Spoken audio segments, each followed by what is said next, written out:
से अभी सुन रहे थे न कर सत्संग प्यारे, तो ये सत्संग करने से दुखों की निवृत्ति हो जाती है।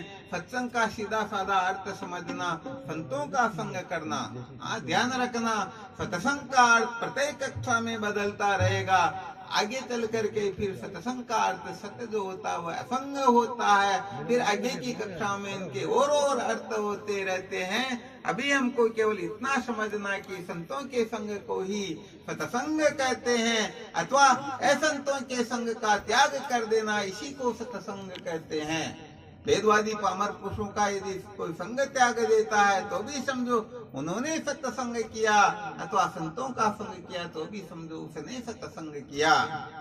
तो यहाँ संतों का संग करके साधक विधि पूर्वक उनके समर्पित होकर के प्रणाम निवेदन आदि करके, भगवान मैं बड़ा दुखी हूँ, यदि आप कृपा करो तो मैं शायद इस दुख से पार हो जाऊं, क्योंकि सत्संग के अंतर्गत बड़े भाग पावही सत्संगा, बिनु प्रयास होए भव भंगा।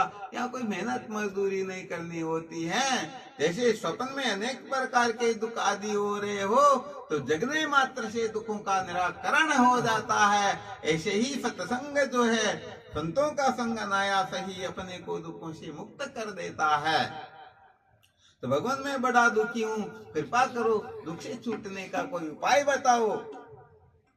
महात्मा लोग तो जानते हैं कि वास्तविक बात क्या है, परंतु सच्ची बात बता देते हैं। जब तक पूर्व पक्ष का निराकरण नहीं कर दिया जाता है तब तक सिद्धांत पक्ष समझ में आता ही नहीं। भगवान शंकराचार्य जी महाराज भाष्य में यही लिखते हैं, निराकृत ही पूर्व पक्ष पश्चात सिद्धांतो वक्तव्यो भवति तीन आयात। यही सिद्धांत होता है, यही प्रक्रिया होती है। निषेध किए बिना तो बात समझ में आती ही नहीं। अब महात्मा उनको कह दे भाई देखो इसका ये महामंत्र है तो ये करना काम हो जाएगा, परंतु दूसरा जो कचरा नहीं निकलवाया ना तो निष्ठा होगी ही नहीं। एक साधक गया किसी महात्मा के पास में जाकर के कहा भगवान कुछ उपदेश करो, तो उनको डायरेक्ट तत्वमसी का उपदेश कर दिया। महात्मा बड़े विलक्षण थे, वो किसी की परवाह करते ही नहीं थे। वो तो जानते थे जो मैंने जाना वो असलियत है ना, बाकी सब टाइम पास करना, मनोरंजन करना कोई बड़ी बात है नहीं। तो तत्वमसी का उपदेश किया तो उन्होंने सोचा ये तो मैं भी जानता हूँ, खूब दिग्गज सुन रखा, अरे कोई और बात बताओ। तुम्हारा जो गए दूसरे संत के पास में, वो दूसरे संत बड़े चालाक खोपड़ी के थे, अपने सत्यनारायण जी महाराज जैसे। किसी को इधर उधर गड़बड़ करने ही नहीं देते। तो जान गए कि भाई अभी तक बहुत ज्यादा कचरा भरा हुआ तो अभी बात समझ में आएगी नहीं।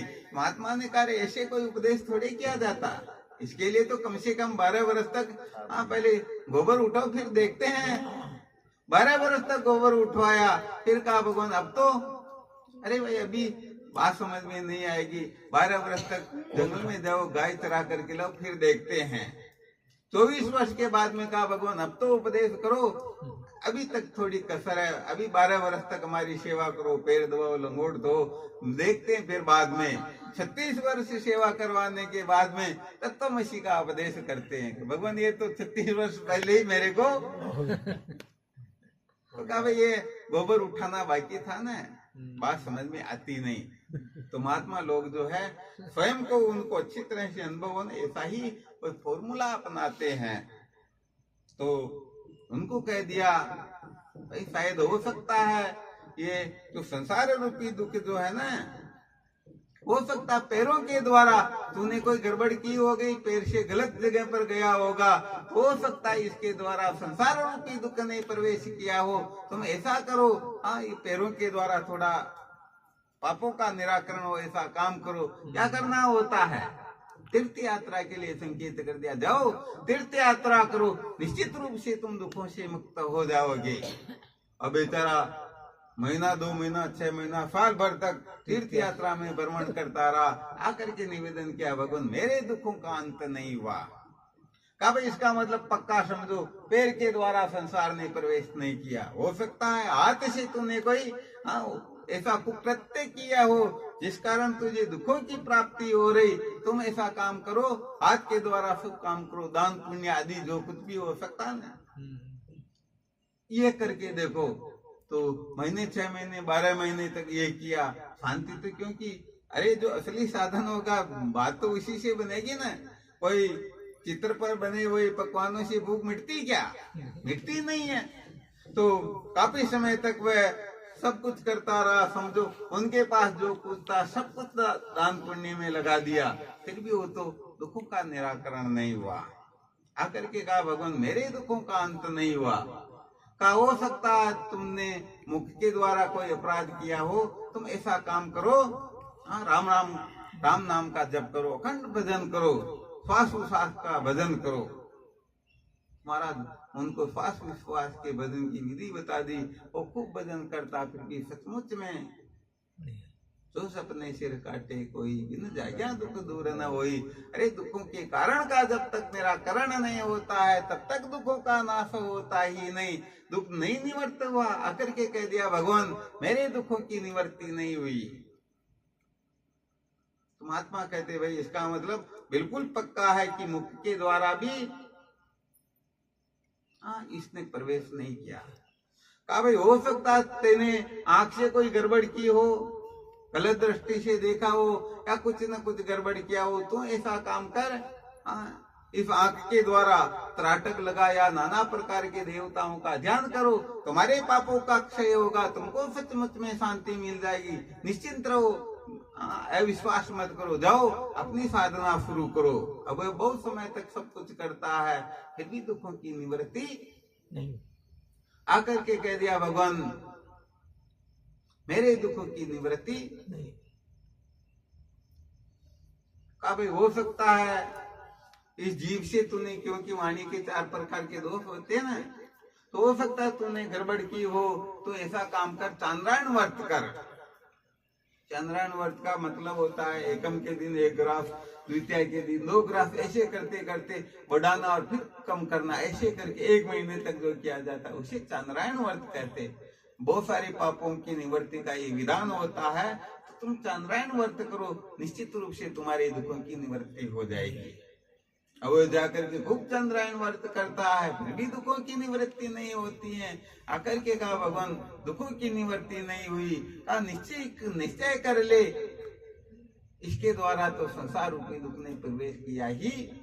हो सकता इस त्वचा से तुमने कुछ गड़बड़ की हो, तो ऐसा काम कर, ये 5 धुनी होती है ना, हाँ उनका तप करो, 84 धुनी तपो, निश्चित रूप से तुम्हारी दुखों की निवृत्ति हो जाएगी।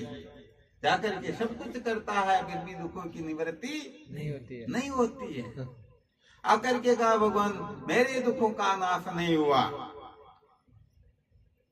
आत्मा कहते भाई इसका मतलब पक्का है कि त्वचा के द्वारा संसार रूपी दुख ने प्रवेश नहीं किया। तुम ऐसा काम करो, ये तो पता लग गया, आंख से भी प्रवेश नहीं किया, जीभ से भी नहीं किया, त्वचा से भी नहीं किया, हो सकता है नाक से प्रवेश किया हो सकता बाकी की जो 2 कर्म इंद्रियां बच रही उनके द्वारा इस संसार रूपी दुख ने प्रवेश किया हो। तुम ऐसा करो, पतंजलि योग दर्शन के अनुसार समाधि का अनुष्ठान करो। जब तुम समाधि सिद्ध कर लोगे तो निश्चित रूप से दुखों का निराकरण हो जाएगा, बिल्कुल पक्का जाओ। अब जाकर के काफी समय तक 8 अंग सहित यम नियम आसन प्राणायाम प्रत्याहार धारणा ध्यान समाधि इन 8 अंगों सहित समाधि का अनुष्ठान करता है। काफी समय तक अनुष्ठान करने के पश्चात जैसे ही वह समाधि से उठता है फिर ये संसार रूपी दुख उसे तो आकर के कह दिया भगवान मैंने बहुत कुछ करके देख लिया, मेरे दुखों का अंत नहीं हुआ। अंत में कहा भाई इसका मतलब इन 3 के द्वारा 3 इंद्रियों के द्वारा भी संसार रूपी दुख ने प्रवेश नहीं किया। हो सकता है कान के द्वारा संसार रूपी दुख ने प्रवेश किया हो। जाओ तुम महापुरुषों के शब्दों का श्रवण करो, महापुरुषों का संग करो, उनका सत्संग करो, निश्चित रूप से तुम्हारे दुखों की निवृत्ति हो जाएगी। सचमुच में उसने महापुरुषों का संग किया, उन्होंने जब सुना तो निश्चित रूप से वह दुखों के बंधन से मुक्त हो गया।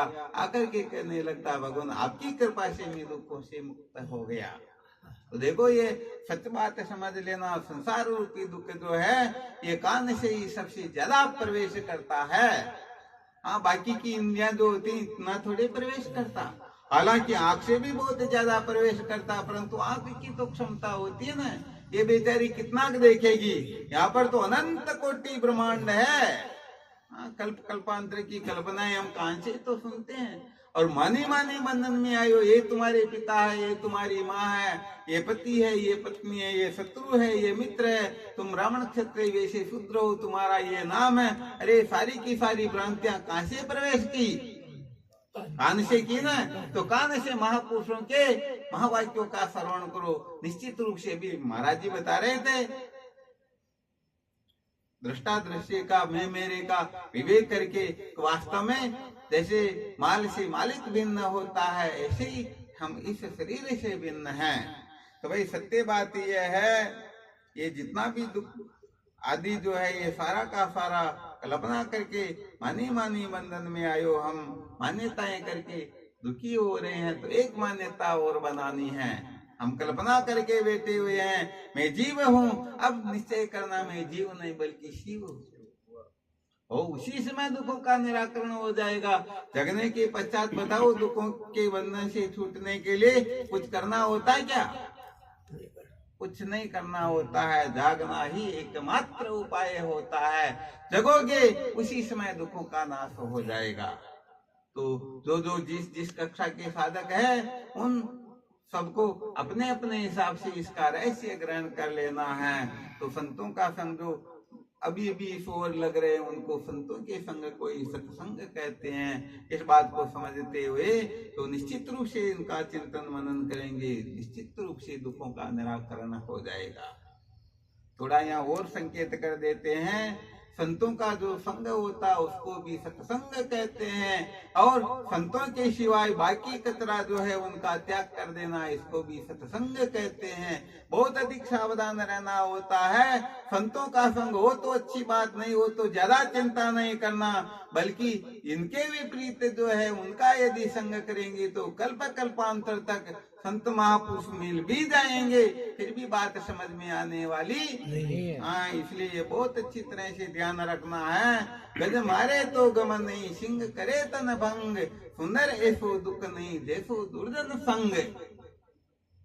हाँ न, सर्प डसे सो नहीं कछु तालक, बिचू लगे सो भलो करी मानो, सिंह खाए तो नहीं कछु डर है, जो गज मारत तो नहीं आनो, आगे धरो जल बूटी मरो गिरी जाए, गिरो कछु बेमत आनो, सुंदर और भले सब ही है, दुर्जन संग भलो जिन जानो। अरे भाई सच्ची बात ये होती है, यदि इनका कोई संग करता है तो सदा सदा के लिए भटक जाता है। तो ये थोड़ा लंबा हो जाएगा। कुल मिलाकर के बात यह है, जब तक महावाक्य के अर्थ का श्रवण मनन निध्यासन करके हम ब्रह्माकारवर्ती से संपन्न नहीं हो जाते हैं, तब तक विद्या की निवृत्ति न भूतो न भविष्यति। तो ये ब्रह्माकारवर्ती का उदय होना ही सचमुच में सत्संग है। अज्ञान की निवृत्ति को ही सत्संग कहते हैं। अज्ञान निवृत्त नहीं हुआ तो समझो अभी तक सत्संग हुआ ही नहीं। तो सर्व दुखों की अत्यंत निवृत्ति, परमानंद की प्राप्ति केवल और केवल मात्र ज्ञान की निवृत्ति पर ही संभव है। सचमुच में आत्मा सर्व दुखों से सदा सदा के लिए विनिर्मुक्त है और वह स्वयं परमानंद स्वरूप है। इसलिए नित्य प्राप्ति की जो प्राप्ति होती है वह केवल मात्र ब्रह्म विद्या से होती है। तो ब्रह्म विद्या को महत्व दे करके तो वेदांत का सम्यक प्रकाश से श्रवण मनन निध्यासन करता है, वह सदा सदा के लिए कृतार्थ हो जाता है। बोलो सच्चिदानंद गुरुदेव की जय हो।